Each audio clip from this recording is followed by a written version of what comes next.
They say you can tell everything about a person's character by how they treat someone who can do nothing for them.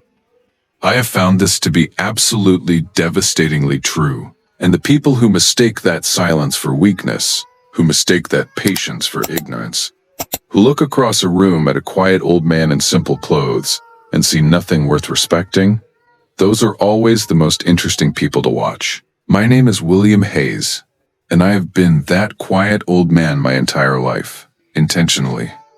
I am 69 years old.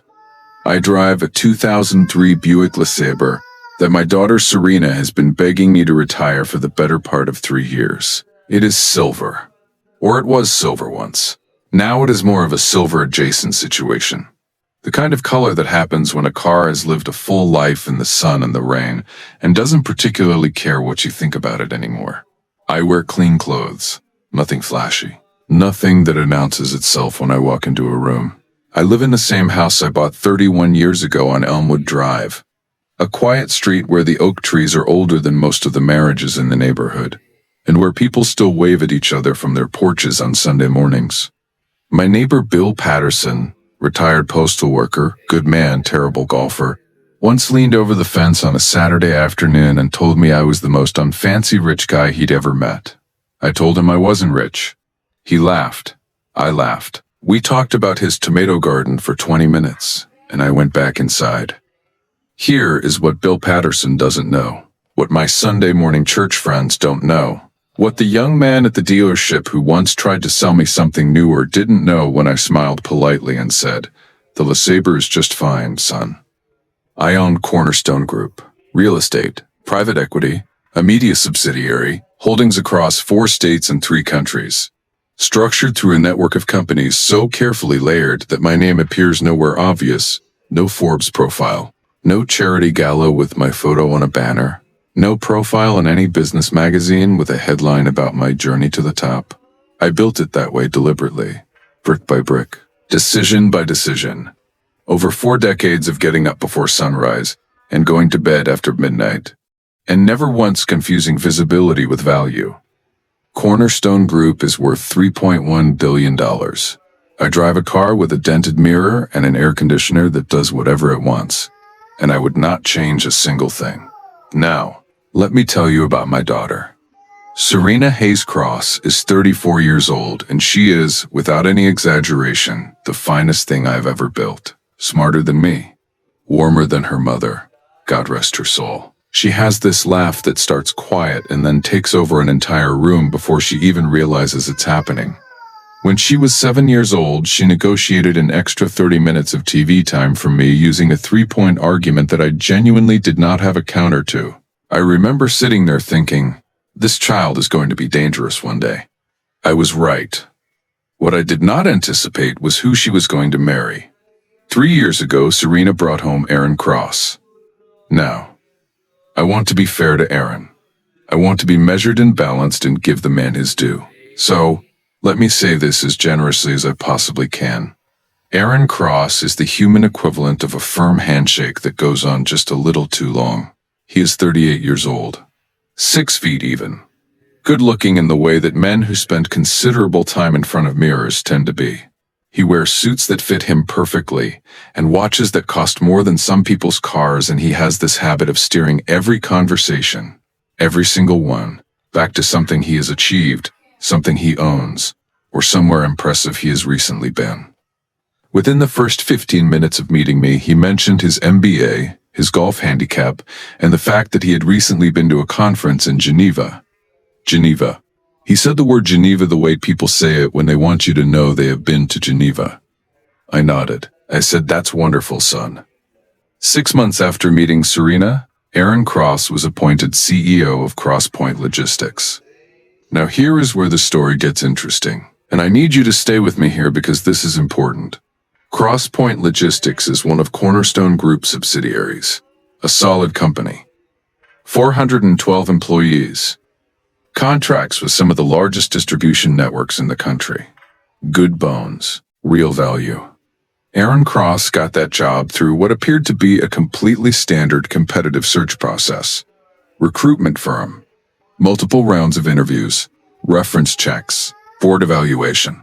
The whole process looked immaculate from the outside. What nobody knew, what Aaron Cross specifically did not know and still does not know to this day, is that I quietly controlled every single step of that process from beginning to end. I watched his interviews through a one-way arrangement with the recruitment firm. I reviewed his references personally. I read every evaluation the board submitted. I approved his compensation package. I signed off on his appointment.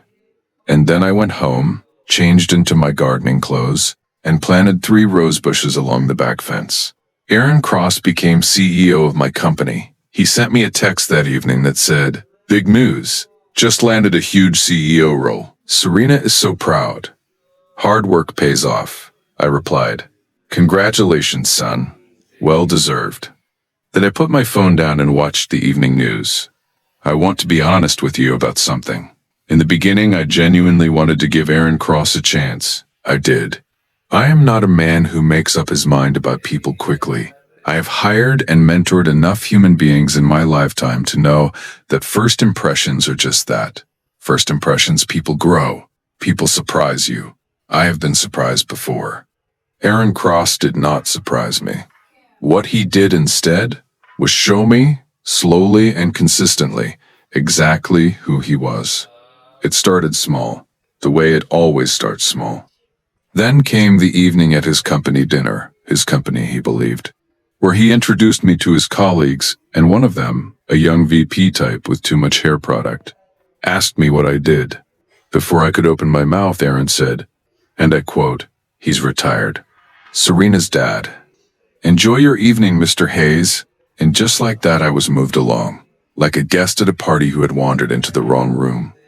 I smiled. I moved along. I filed it away. But the specific moment, that changed everything happened on a Tuesday afternoon about 4 months ago. I had stopped by CrossPoint's offices to handle something quietly through one of my holding company representatives. I was in the building, unremarkable as always. An old man in clean, modest clothes who nobody looked at twice. And as I passed the corridor near the executive floor, I heard Aaron's voice coming from around the corner.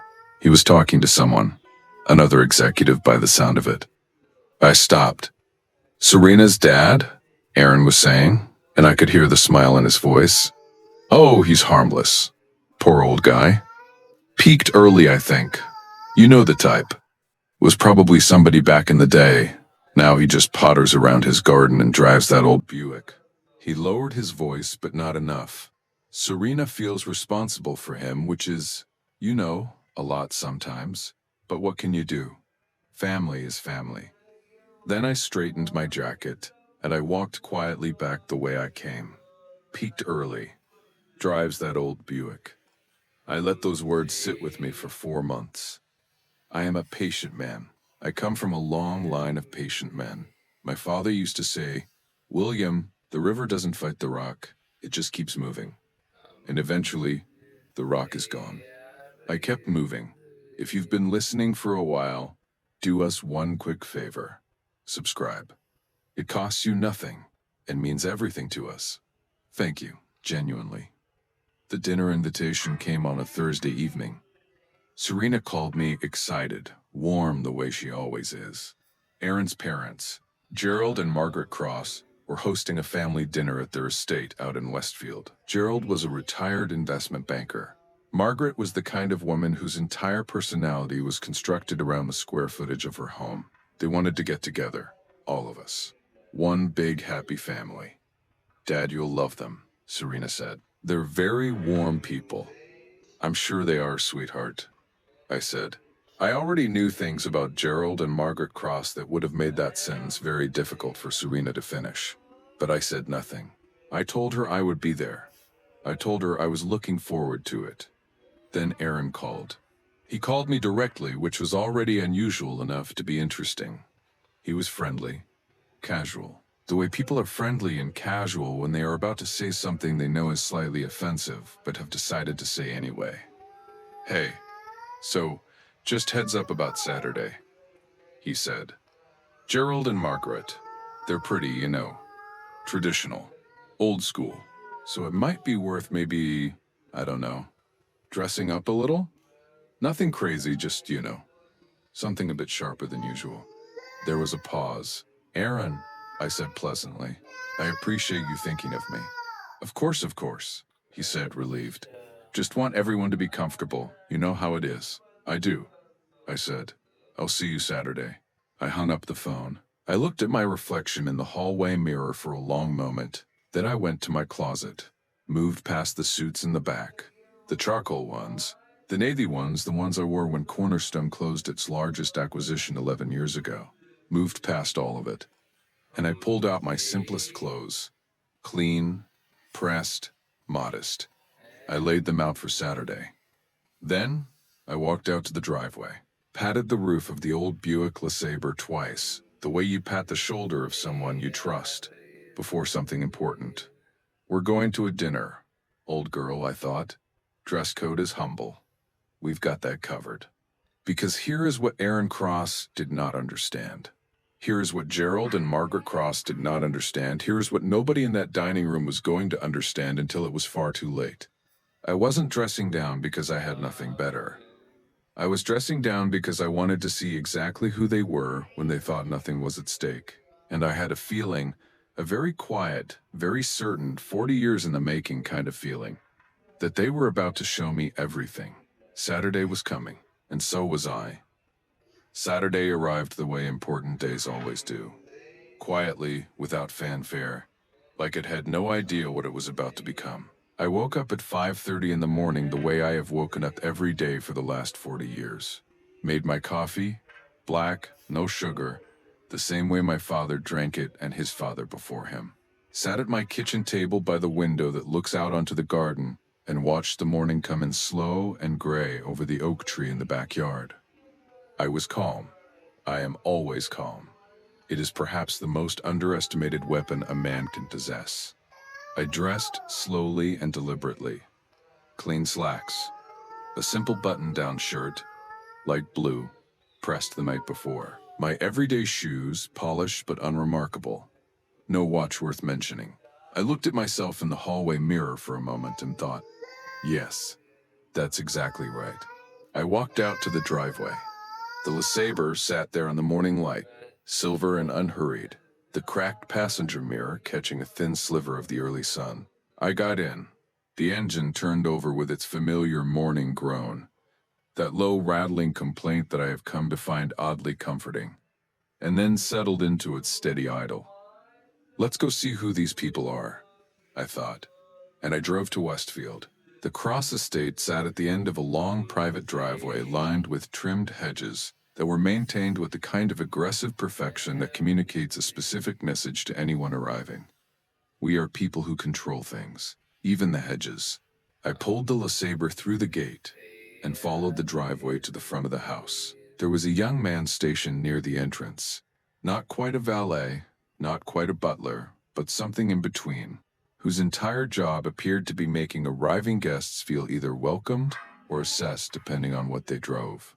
He looked at the LeSabre, then he looked at me, then he looked back at the LeSabre with an expression I have seen many times in my life. The expression of a young man performing a rapid and unfavorable calculation. "Good evening, sir," he said, recovering professionally. "I can take your car around." "Thank you, son," I said, handing him the keys. "She pulls a little to the left. Don't let that alarm you." He nodded with the focused expression of a man trying very hard not to have any further feelings about the vehicle he had just been handed. I straightened my shirt and walked toward the front door. Gerald Cross opened it before I could knock. He was a tall man. 72. Silver-haired, broad-shouldered, the kind of physical presence that had probably commanded rooms effortlessly for most of his life. He was dressed in that particular way of wealthy men at home. Expensive casual, the kind of clothes that cost more than formal wear but are designed to look relaxed. His smile when he saw me was warm, practiced, the kind of smile that is assembled rather than felt. "William," he said, extending his hand. "So glad you could make it. Come in, come in." His handshake lasted exactly as long as it needed to and not 1 second more. I noticed. The house was everything the driveway had promised. High ceilings, Art on the walls that was chosen to be impressive rather than loved. A staircase that curved upward with the quiet confidence of a staircase that knows it is being admired. Every surface communicated the same thing. We have always had this. We were born into this. This is simply what our life looks like. Margaret Cross appeared from the direction of what I assumed was the sitting room. She was elegant in the way that certain women of a certain generation and tax bracket are elegant. Assembled, precise, not a single detail unconsidered. Her jewelry was understated in the specific way that very expensive jewelry is understated, which is to say, it was not understated at all. "William," she said warmly, taking both my hands in hers the way people do when they want physical contact to substitute for actual sincerity. "We have heard so much about you. You are just as sweet as Serena described." Sweet. There it was. First word out of her mouth. Sweet. Not impressive. Not accomplished. Not interesting. Sweet. The word people use for golden retrievers and elderly relatives who don't quite follow the conversation anymore. "Thank you, Margaret," I said warmly. "You have a beautiful home," she beamed. People who have built their identity around their possessions never tire of hearing their possessions complimented. Serena appeared from across the room and crossed to me immediately, wrapping her arms around me the way she has since she was 4 years old.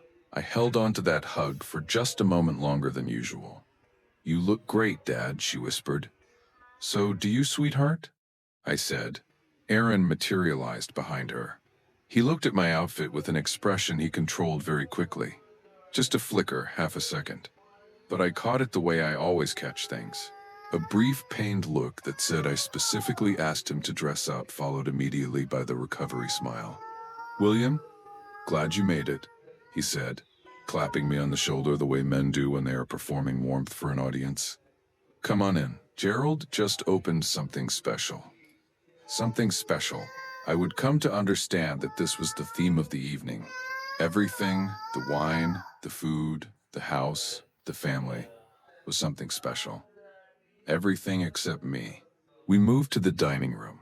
The table was set with the kind of deliberate formality that takes hours to arrange and is specifically designed to make certain guests feel the gap between themselves and their hosts. Crystal glasses, heavy silverware, candles that had probably never been lit before tonight and would likely never be lit again. I sat down, I unfolded my napkin, I looked around the table at these people who had invited me into their home, and I became invisible.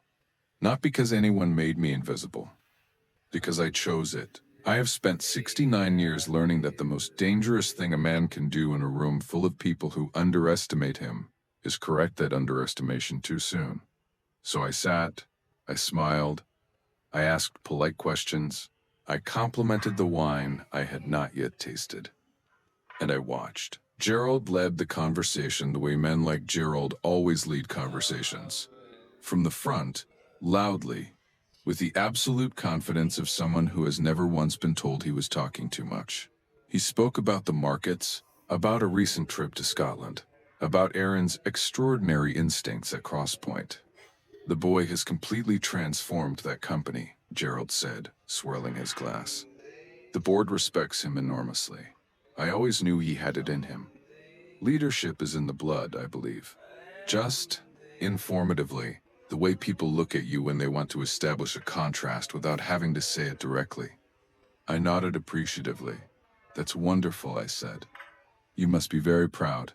Then she turned to Serena with a smile that had a very specific shape. "And Serena, you must feel so secure, having a husband who provides so well. It's such a blessing. Not every girl is so lucky."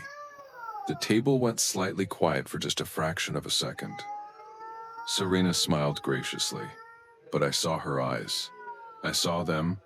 I picked up my water glass and took a slow sip and said absolutely nothing, because the envelope hadn't arrived yet. And I knew, with the quiet certainty of a man who has been patient for 40 years, that when it did, everything at this table was going to change.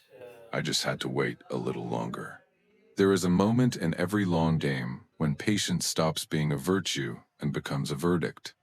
That moment arrived with dessert.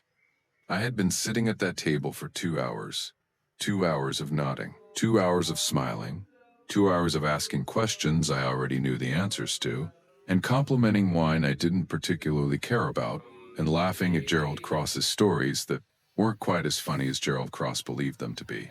I had played my role flawlessly. The sweet old man, Serena's retired dad, the fellow with the funny car who peeked early and potters around his garden on Sunday mornings. I wore that role like a comfortable jacket all evening, and not one person at that table suspected for a single second that underneath it was something else entirely. Then Gerald reached beneath his chair, and I felt it, that quiet internal shift that I have learned to recognize over 40 years. The shift that happens when a situation moves from prologue to story, when the thing you have been waiting for finally arrives. He placed the leather-bound document on the table, smoothed it once with his palm, and slid it across to me. "William," Gerald said, his voice dropping into the measured register of a man who has rehearsed this moment, "there's something we'd like to discuss. As a family." I looked at the document. I did not touch it yet. Margaret's hands were folded on the table. Aaron had straightened in his chair with the posture of a man trying to look casual about something he is not casual about at all. Serena glanced at me, quick, uncertain, and then looked back at her father-in-law. I looked at her hands in her lap. They were not still. "Aaron has a vision," Gerald continued. "A real vision. An independent venture, his own company built from the ground up. The kind of opportunity that only comes once in a man's life. We believe in him completely." "As you should," I said warmly. "What we need is startup capital," Gerald said. "And what we're proposing," he nodded toward the document, "is a relatively straightforward arrangement. Serena's inheritance, used as collateral to secure the initial funding. Fully legal, properly drawn up, above board in every way." He paused, leaned forward slightly. "We just need your blessing, William." As Serena's father, then at Margaret, whose smile had the fixed quality of something applied rather than felt. Then at Aaron, calm, certain, already mentally spending money he had decided was his. And I thought, you have absolutely no idea who you just handed that envelope to. I picked up the document, opened it. Read every single page slowly and deliberately, while the candles flickered and the clock on the wall marked every second, and nobody at that table dared say a word. I read every carefully worded paragraph, every number. Then I closed it, set it gently back on the table, picked up my water glass, took a slow, unhurried sip, and looked at Gerald Cross with the warmest smile I own. "I appreciate the thought that went into this," I said pleasantly. "I'll review it carefully." Gerald exhaled like a man who had been holding his breath for an hour. Aaron's shoulders dropped half an inch. Margaret reached for her wine with the relieved energy of a woman who believes the hard part is over. They thought they had won. I finished my water, made pleasant conversation for another 20 minutes, thanked Margaret for a wonderful evening, shook Gerald's hand, a full handshake this time, firm, my eyes holding his just 1 second longer than necessary. He didn't know what that second meant. I walked out to the driveway. The young valet brought the LeSabre around with the expression of a man who had spent the evening quietly judging my car and had now made his peace with it. I tipped him well, more than he expected, and watched his expression change. I got in. The engine groaned, the air conditioning thought about it and declined. I pulled out of that driveway and drove home through the dark, quiet streets, and I was so calm it probably would have frightened people who knew what I was about to do. I said nothing for 14 days. Not a word, not a reaction, not a single visible ripple on the surface of my life. I tended my garden Sunday morning, had coffee with Bill Patterson Wednesday afternoon, went to church, drove the LeSabre to the grocery store and back. On day 4, Aaron texted me. "Hey, William, just checking in. Hope you had a chance to look at the proposal. Exciting stuff, right?" I waited 3 hours. Then I typed, "Still reviewing, son. These things take time." He sent a thumbs up emoji. I set my phone down and made a phone call. Not to Aaron, not to Gerald. To 3 very specific people. The senior members of the Crosspoint Logistics Board of Directors. Men who had known me for years. Men who understood that when I called directly, it was not a social occasion. "Run the audit," I said quietly. "Standard cycle. Full scope. Begin immediately." Then I hung up and went back to my garden. Because here is what I knew that Aaron Cross did not know. What Gerald and Margaret Cross, sitting in their estate in Westfield, celebrating over expensive wine, did not know. I had written Aaron's employment contract personally. Every clause, every line, including one buried deep in the document, a non-compete and fiduciary duty clause that Aaron had signed 3 years ago without reading carefully enough. A clause I had written 15 years before Aaron Cross ever entered my life.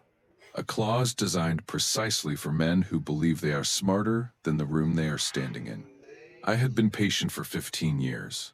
I could wait 14 more days. What the audit found took 11 days to fully document.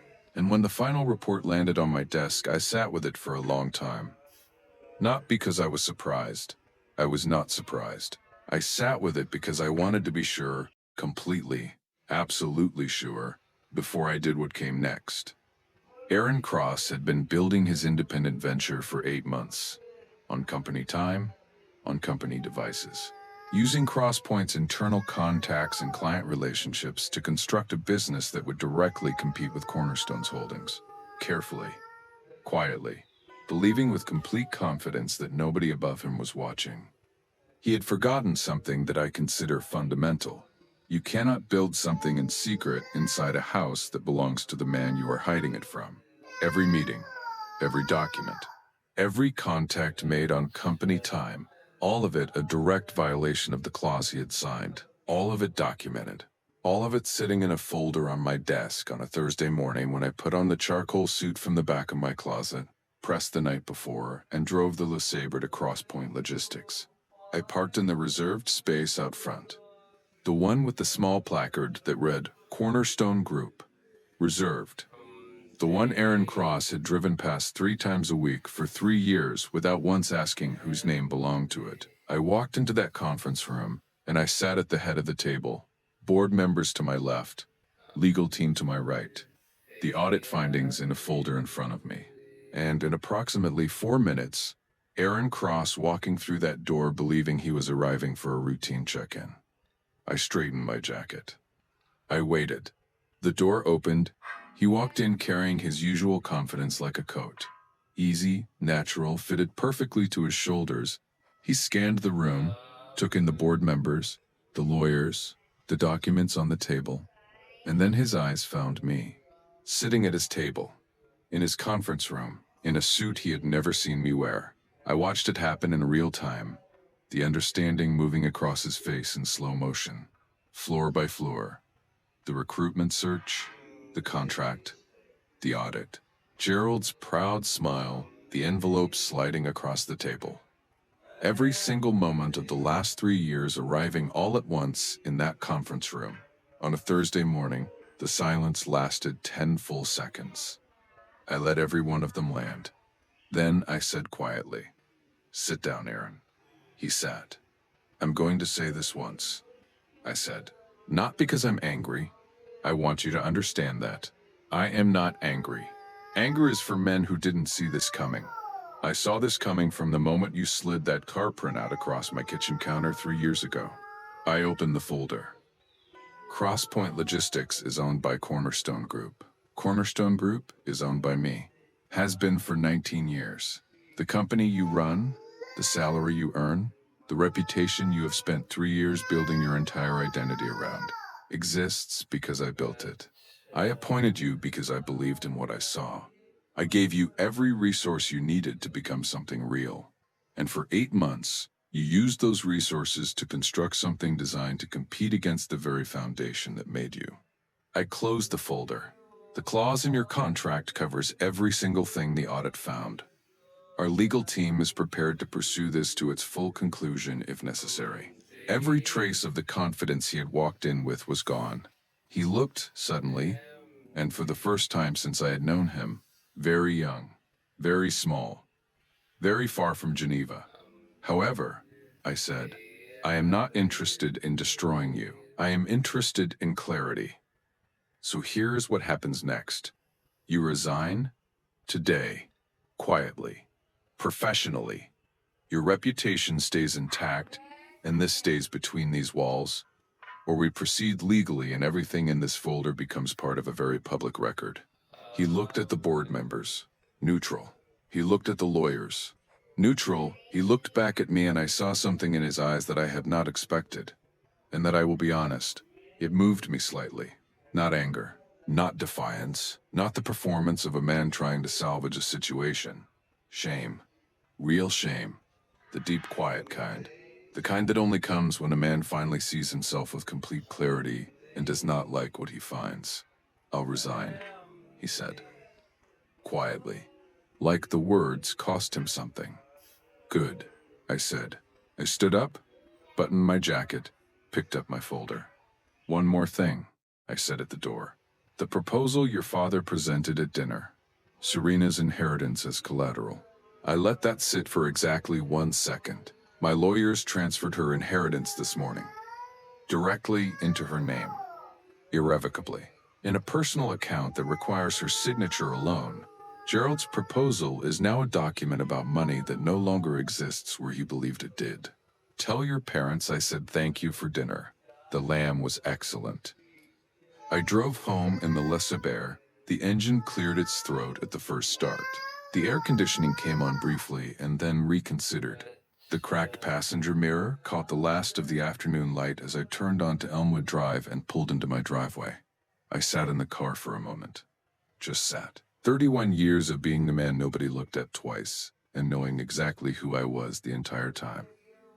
I patted the dashboard once. Good girl, I thought. Then I went inside and called my daughter. She arrived 20 minutes later and found me at the old wooden kitchen table. 2 cups of tea already poured. She sat down across from me and looked at my face for a long, careful moment. The way she has looked at my face since she was 4 years old. Reading it like a map she has known her whole life.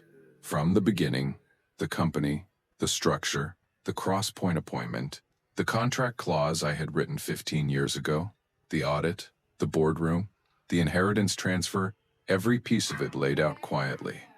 When I finished, Serena was silent for a long time.